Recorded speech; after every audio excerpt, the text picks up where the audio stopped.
E aí ele disse, olha, eu não posso fazer isso. Sabe por quê? Porque o governo do estado, a quem a gente apoia, envia para a Assembleia praticamente todo mês ou a cada tantos meses um pedido de financiamento. E se é bom para o estado, porque é ruim para a prefeitura de Campina. E aí a resposta foi, não é que é ruim, é que é bom, mas não pode ser na mão de Bruno. Então, a preocupação... O senhor é algum criminoso? O senhor roubou alguma coisa da prefeitura já, não? Talvez tenha roubado a oportunidade. Porque os seus adversários nunca lhe chamam de ladrão. O senhor já percebeu isso? Isso não. Inclusive, na minha fala na Câmara, eu disse isso. Se o senhor nunca roubou, ou seja, não tem antecedentes criminais... Não, eu não vou por isso. Por que não pode se endossar um empréstimo? Eu não vou por roubar. Vamos lá. Falando da maneira mais simples popular, né? Eu não vou por roubar, mas estamos aqui no ringue da política. Não gosto de Bruno porque você é direita, porque você é esquerda, porque você é centrão, porque você é a favor de droga, porque você é contra a liberação de droga, enfim. Você tem inúmeros debates. Ou simplesmente porque você tem meu avô dizia, na política só não se convive por duas hipóteses. Ou incompatibilidade de pessoas, se as pessoas não se gostarem, se não tiver como conviver. Você estava de Evandro, né? Ele dizia... Que tinha a fama de ser o maior diplomata político do estado da Paraíba. A segunda opção, incompatibilidade de projetos, incompatibilidade de interesses. Às vezes são pessoas que se gostam, que se dão bem, mas têm o mesmo interesse. Então, não tem como caminhar junto. Né? Por exemplo, você quer ser prefeito, eu quero ser prefeito, a gente se dá bem, se respeita... Mas você está num campo e eu estou no outro, você vai fazer o seu trabalho, eu vou fazer o meu.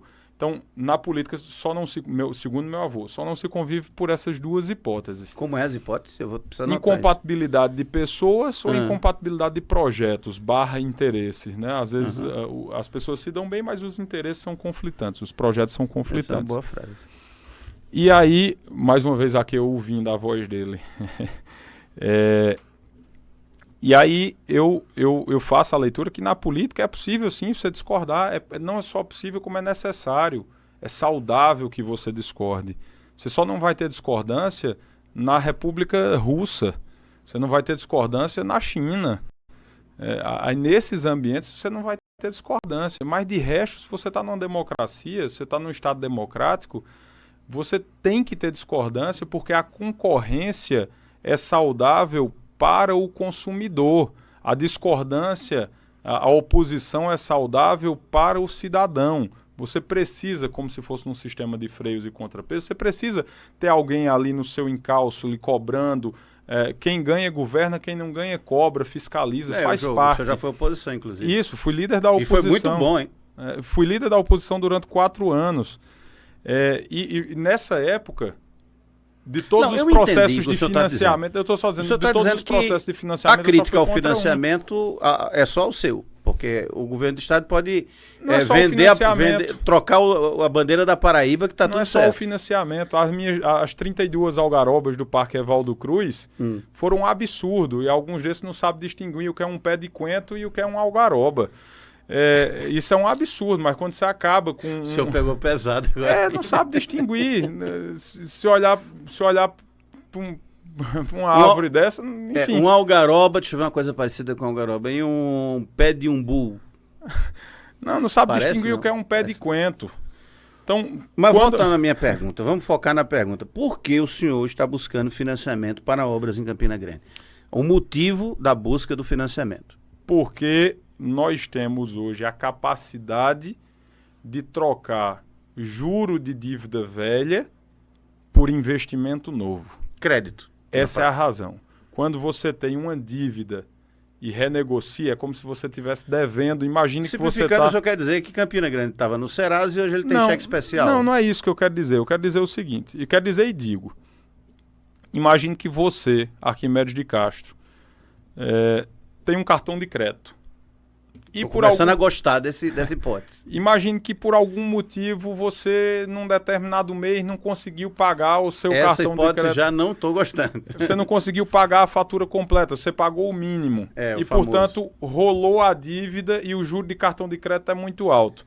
Então você entrou numa lógica de que quanto mais você paga aquele juro dentro da sua capacidade de pagamento, mais você deve. Você paga e só faz dever. De repente você cria coragem, sai de manhã cedo, vou na agência do banco, vou olhar para o meu gerente, vou dizer, devo, não nego, pago quando e quanto eu puder. Vamos renegociar, e aí de repente você consegue renegociar, você faz um empréstimo lá, paga aquela dívida do cartão, fica pagando o seu empréstimo consignado, que quer que seja que você fez lá, e de repente você no outro mês já tem o seu cartão liberado. Já não mais para pagar a parcela de juros que você pagava. Agora você pode ir numa loja de material de construção, comprar alguns milheiros de tijolo, alguns milheiros de telha, ripa, caibro, comprar cimento, comprar argamassa e de repente fazer um puxadinho na sua casa, construir um quarto para sua filha que passou a morar com você. Então você tem a opção de trocar o juro da dívida velha por um investimento novo. A sua despesa financeira vai continuar existindo. Então, o que a gente tem hoje, a grande maior parte das dívidas que nós conseguimos renegociar remontavam aos anos 70. Eram dívidas muito antigas do município e que foram pagas ao longo dos anos. Cássio pagou muito, Ronaldo pagou muitas parcelas, Cássio pagou muitas parcelas. Só que era uma dívida que quanto mais se pagava, para você ter ideia, só essa ainda tinha um montante de quase 470 milhões de reais de dívida. Então, quanto mais Campina pagava, mais a gente continuava ainda devendo. Por causa do formato do contrato. Por uma série de fatores que foram feitos à época e por algumas inadimplências que terminaram gerando essas despesas. Então, quando a gente senta e durante 10 meses, 11 meses, renegocia com o Banco do Brasil... O senhor considera que foi o prefeito que limpou o nome de Campina Grande? Não, vou jamais dizer isso. Sim, mas o senhor saiu do nota D. Não era nota D? Cada um faz o que consegue fazer no STN, no STN tem nota D, aí depois tem a nota A, que é a A+, não é assim? Cada um faz o que está ao seu alcance. Hoje Campina Grande está em que escala aí? Nós estamos em nota AB. AB. Isso. Que pode melhorar ainda, mas já é muito boa. Não, nós estávamos em nota A, em razão das quedas de arrecadação de FPM, essas questões do ano passado. Nós tivemos aí algumas questões e temos a AB. Então, a nossa relação, hoje nós temos garantia da União em processos de financiamento. O senhor saiu de D para B. Para isso, A. De D para A. Então, voltando aqui... Agora, por que as pessoas não valorizam isso? Mas valorizam. Sabe por que valorizam? Não valorizam quando do embate político. Mas sabe quando é que elas valorizam?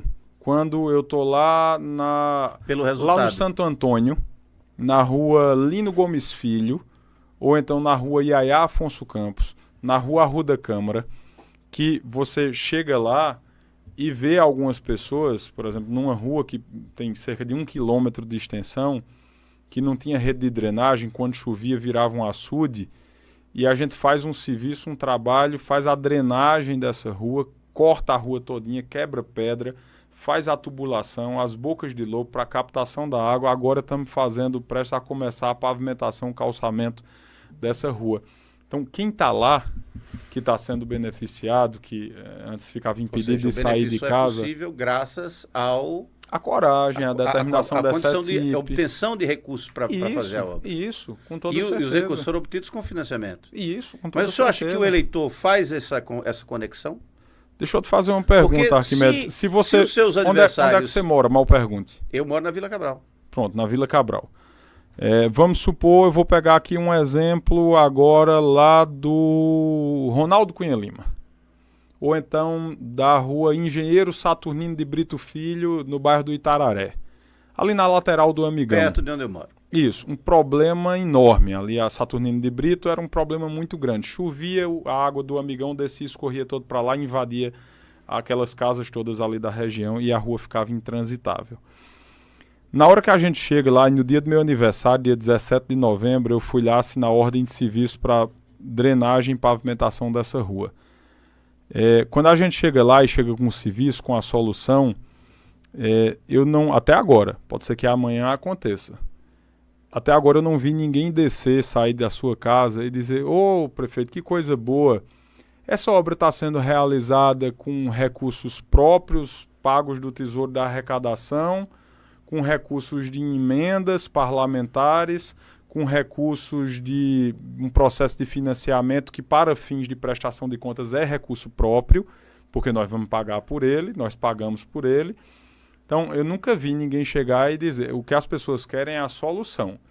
E se existe solução, é porque um trabalho viabilizou essa solução. E como é que o trabalho viabiliza isso? Construindo capacidade de financiamento. Esse trabalho é invisível, né? O trabalho é invisível, mas o resultado é perceptível. Eu digo que o trabalho é invisível porque eu sempre que encontro com o seu secretário de Finanças, eu parabenizo ele pelo trabalho dele e eu acho ele muito competente. Ele não é desses caras... trabalho que ele fez é muito... A equipe toda é muito boa. Muito bom. Mas ele não é um cara visto como um cara, assim... esse aqui é o cara que está fazendo... Eu sei que o senhor considera ele um... Mas a percepção da opinião pública não vê o trabalho dele. Você compreendeu o que eu estou querendo dizer? Compreendo, porque ele não faz o tipo de secretário que... O mais amostrado de todos é Dunga, né? Ele deve estar acompanhando, viu? Sim, mas eu digo na frente dele, porque ele gosta mesmo. Ele gosta de dar palestra, ele fala muito bem. Ele não faz o tipo, uma parte dos secretários, por exemplo, o Dr. Joab, nosso secretário de obras, Joab Machado. O Joab, até por não ser do campo da política, o Joab não sente a necessidade de estar construindo esse recall, essa coisa de, eu sou o secretário que fez isso, eu sou o secretário que fez aquilo. Até porque nós todos somos frutos de uma mesma gestão. Então, eu acho isso interessante porque essa é uma percepção de time. Quando um secretário acerta, ele acertou porque ele está debaixo de uma coordenada, ele teve a cooperação de outros colegas, de outros secretários. Renato Gadelha, por exemplo, hoje cumpre um belíssimo trabalho, ele sempre cumpriu um belíssimo trabalho. Hoje ele está tendo a oportunidade de furar poços, de fazer estradas, de construir açudes, de limpar barreiros, de fazer adutoras para levar água para as pessoas. Só que esse não é um trabalho isolado de Renato. Ele conta com a contribuição de outras secretarias, a exemplo da Secretaria de Finanças, a exemplo da Secretaria de Serviços Urbanos, assim como acontece com todas as outras secretarias. Então, ninguém é fruto de si próprio, né? Ninguém é autossuficiente, nem o prefeito, nem o secretário, nem ninguém. E nesse aspecto, eu acho que o nosso grande ganho é porque existe um pensamento, pelo menos em boa parte, em parte da equipe, existe um pensamento coletivo. Asfora Neto, por exemplo. Eu sou suspeito, mas talvez seja um dos grandes... Eu sei que nós tivemos grandes secretários de educação, né? Nós tivemos grandes homens e grandes mulheres. Eu perguntei a ele, de bate-pronto, lá no teatro. A gente se encontrou lá também. Isso. Quando o senhor estava entregando os óculos. Agora tenho mais 67 para entregar. Eu perguntei para ele, Asfora, qual foi a maior realização sua como secretário? Qual foi a resposta dele? Ele parou assim, olhou para mim... Demorou um pouco para responder. Eu digo, responde logo, senão você é o tipo de interlocutor que eu preciso pensar para responder. E ele disse, Arquimedes, hoje nós criamos um sistema que é possível diagnosticar muito rápido o que está acontecendo na rede. Através da pesquisa que nós fazemos quase que em tempo real.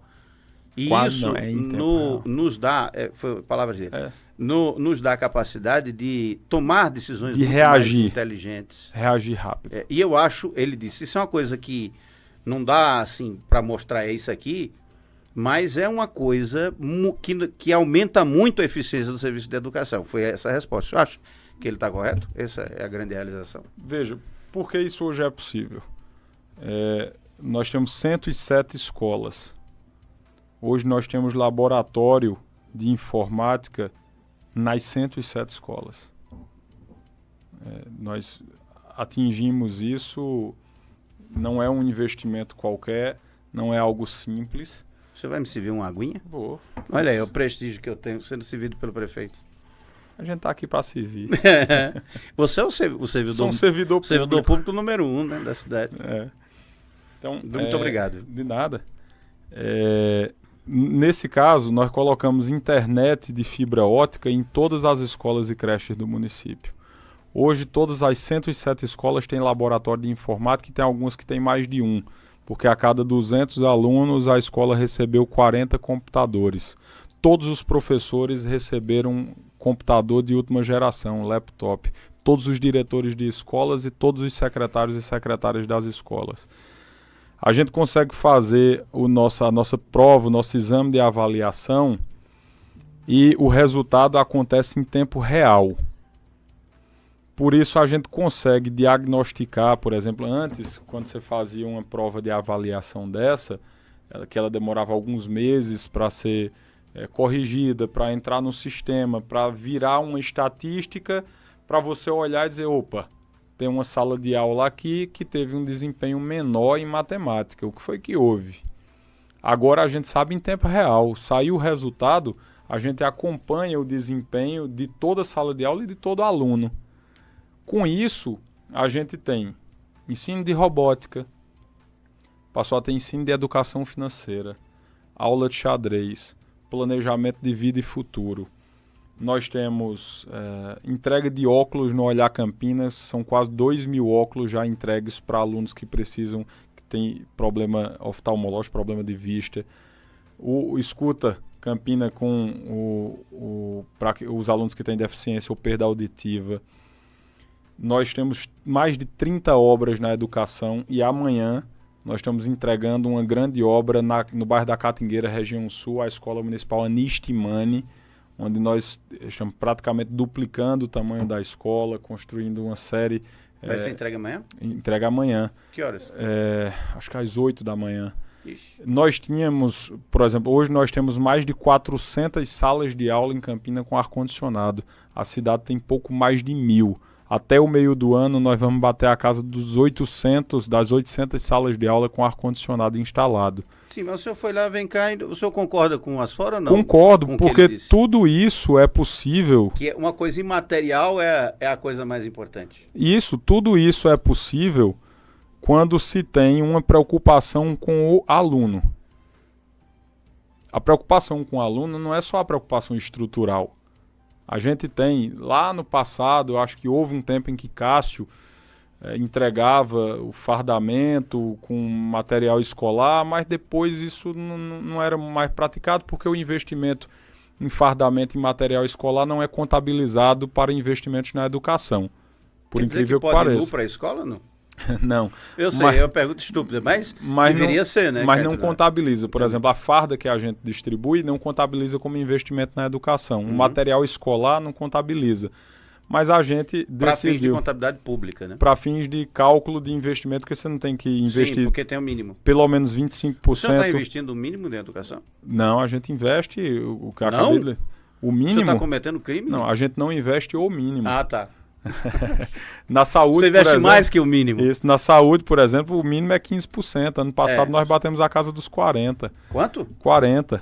15 para 40 na saúde? Isso. E na educação? Acho que está o mínimo ordem. O mínimo é 25%. 25%. Aí acho que bate a casa dos 27%, 26%, 27%. Está acima do mínimo. No mínimo o mínimo, né? Mas oscila. Então a gente tem uma realidade que é uma realidade muito interessante. E a Asfora ele não faz isso sozinho. Eu passei um desafio para ele no dia 31 de dezembro de 2020, quando eu fui na casa dele, no apartamento dele, fazer o convite para ele ser secretário, dia 30 de dezembro, para ele ser secretário de Educação, porque até então ele seria o secretário-chefe de governo. E eu tomei uma decisão e julgo ter sido uma das mais acertadas, não só do governo, mas da caminhada na política, que foi fazer o convite para ele ser secretário de Educação. E quando eu cheguei lá, ele ficou branco, ele não tinha um pingo de sangue quando eu fiz o convite. Fumou quantos cigarros enquanto eu respondia? Especialmente por conta do histórico que acontecia, ou que tinha acontecido. E ele, a história é muito séria, assim, muito probo, né? E aí ele disse, mas Brunão, eu não sou professor, como quem diz, eu não sou pedagogo, essa parte talvez eu não entenda tanto. Eu disse, meu irmão, você entende do mais importante, de gente. E isso é o mais importante. No final das contas, isso é o mais importante. E eu só quero lhe dar uma diretriz. Quando você se sentar na cadeira, e eu disse a ele, eu sei que você é um homem de missão, você não vai negar uma missão. Quando você se sentar na cadeira, que você pegar a caneta de secretário, ele só tem uma missão para lhe dar. Todas as vezes que você for tomar uma decisão, todas as vezes que você for deliberar, que você for decidir na condição de secretário, se coloque no lugar do aluno. Imagine que é você ou que é seu filho que está ali. Imagine, se coloque no lugar dele e queira para ele o que você iria querer para você. Vê se você concorda comigo. Por isso a gente está fazendo uma transformação muito positiva. Em 3 anos, Arquimedes, a gente saiu de 7.500 para mais de 10.000 vagas de creche. A gente tinha pouco mais de 330 cuidadores para alunos com deficiência. Hoje nós passamos de 1.000 cuidadores. Em 3 anos a gente triplicou o número de cuidadores. O número de alunos com deficiência era cerca de 1.300, 1.500 alunos com deficiência. Hoje a gente tem mais de 5.000 alunos com deficiência em 3 anos. Nós temos a primeira clínica escola do autismo dedicada a alunos autistas do norte e nordeste do Brasil. A gente faz investimentos para levar internet, computador, ensino de robótica, pensamento computacional, educação financeira, entrega óculos, material escolar completo, tênis, mochila, short, camisa, estojo, caderno, lápis, caneta, porque tem uma razão. As pessoas são aquelas crianças, são 40.000 crianças que frequentam as nossas escolas todos os dias. São pais e mães de família que têm a certeza que estão deixando seus filhos, estão saindo de casa para trabalhar e estão deixando seus filhos em creches e em escolas apropriadas, que não tem só uma equipe qualificada, mas tem uma estrutura digna para receber. A gente vai hoje numa creche, né, e o modelo de creche de Campina é padrão para o Brasil, aquele desempenho que Dona Glória, que o poeta Ronaldo tiveram ali nos anos 80, quando decidiram iniciar o programa de creches. E o que a gente proporciona hoje, por exemplo, você chega numa creche, os nossos alunos usam fralda descartável. Parece uma coisa óbvia, né? Mas não era. Não é uma coisa óbvia. Os nossos bebês, os nossos berçários têm pomada de assadura. Tem perfume Johnson quando toma banho. As salas de aula têm ar-condicionado. Ano passado, nós tivemos 800 pedidos de transferência de rede privada para a rede pública de Campina Grande. O senhor se orgulha disso? Muito. Muito. Se tem um orgulho, são mais de 50 postos de saúde reformados ou novos, tudo isso, mas tem um orgulho que a gente carrega assim, é o que está sendo feito na educação. Porque na saúde, você está garantindo hoje. Talvez você está corrigindo um problema de ontem, né? Alguém que esteve doente e agora está precisando. Mas o investimento da educação é o investimento do amanhã. Ele tem o resultado hoje? Tem. Mas é um fruto que vai ser colhido amanhã. E não tem nada mais dignificante do que você olhar para os nossos alunos, você olhar para os nossos pais e ver as obras que estão sendo feitas, porque não está escrito, Arquimedes, em lugar nenhum que porque é escola pública tem que ser ruim. Não está escrito em lugar nenhum que porque é a escola pública, porque é para filhos de pessoas que não são ricas, que tem que ser feito de qualquer jeito. Muito pelo contrário. Essa é a obrigação que cada um de nós que vai para o serviço público, que a gente tem. Eu não posso negar. E, pelo contrário, sou muito grato a Deus por todas as oportunidades que eu tive e tenho.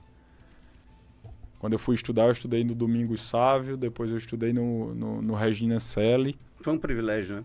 Eu não vou dizer que é um privilégio, mas é uma oportunidade que poucos têm. Não é a maioria que tem.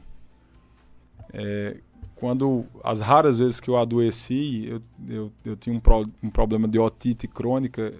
Eu tinha Luciano Lobo, que me recebia a hora que fosse preciso, porque tinha semana que inflamavam meus 2 ouvidos na infância. Eu não tinha uma membrana, então qualquer água podia inflamar meu ouvido. Graças a Deus eu não tenho mais problema. Mas essa não é a experiência que a maioria das pessoas vive. Então o mínimo que eu tenho que fazer na condição de prefeito é diminuir essas distâncias. O senhor está conseguindo fazer isso? Tô. Com muito orgulho. Eu sozinho não. Mas o trabalho que Dunga está fazendo na saúde, que Gilney fazia na saúde, o trabalho que Asfora Neto faz ali na educação, só para citar esses 2 casos, é indiscutível. O que eu mais admiro em Asfora, sabe o que é? É a inteligência emocional dele.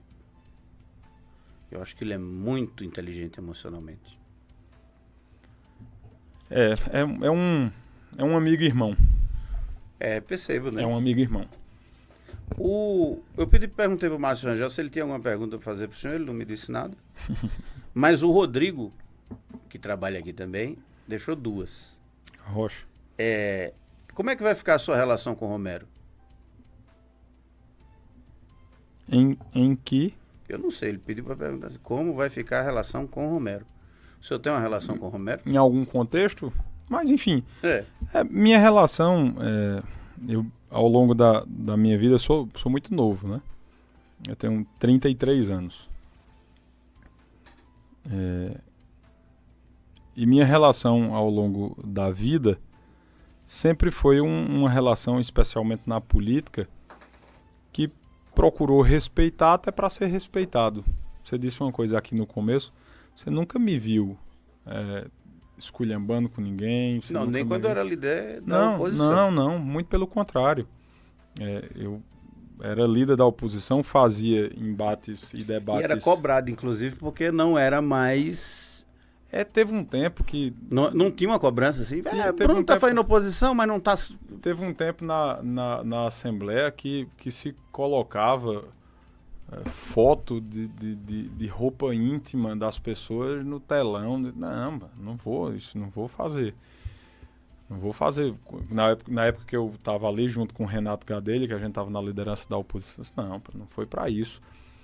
Não foi para isso que eu saí de casa para vir fazer política aqui. Então, minha relação com o Romero e com todo mundo é uma relação de respeito e vai continuar sendo sempre. Independentemente de qualquer circunstância. Independente de qualquer circunstância. E aqui eu vou rememorar meu avô mais uma vez. Acho que no auge daquela questão dos embates de Cássio, dos debates políticos de Cássio e Maranhão, de Maranhão e de Cássio, eu me lembro que em algum momento eu me permiti ser levado na onda da empolgação, do debate. Como dizem hoje, pela vibe. Isso, fui ali no hype, né? Aí eu me lembro demais que meu avô me chamou, das raras vezes que ele chamava assim. Ele disse, meu filho, deixa eu lhe dizer uma coisa. Nós somos mais do que aliados de Cássio. Nós somos parentes de Cássio. Nós somos família. Então nós estamos com Cássio em qualquer cenário. Mas, apesar de Maranhão ser adversário, Maranhão não é inimigo de seu avô. Muito pelo contrário. Maranhão é amigo de seu avô. Seu avô sempre teve e tem com Maranhão uma relação de amizade e de respeito. Então, lembre-se, a partir de hoje, que apesar da política e fora da política existe uma vida. E essa vida não pode ser comprometida por conta de política. Essa vida não pode ser comprometida por conta de um debate político que acontece nesse exato momento. Da mesma forma, lembre-se que hoje, naquele tempo, né, nós estamos militando em campo político diferente do então prefeito veneziano. Mas você sabe que Vital é amigo de seu avô. E eu tomei aquilo, eu era adolescente, eu tomei aquilo, Arquimedes, como uma lição. Na hora foi fácil ver isso? Foi porque meu avô era muito dócil, ele era muito manso. Então, até quando ele chamava para para repreender, você não ia ouvir dele um grito, você não ia ouvir dele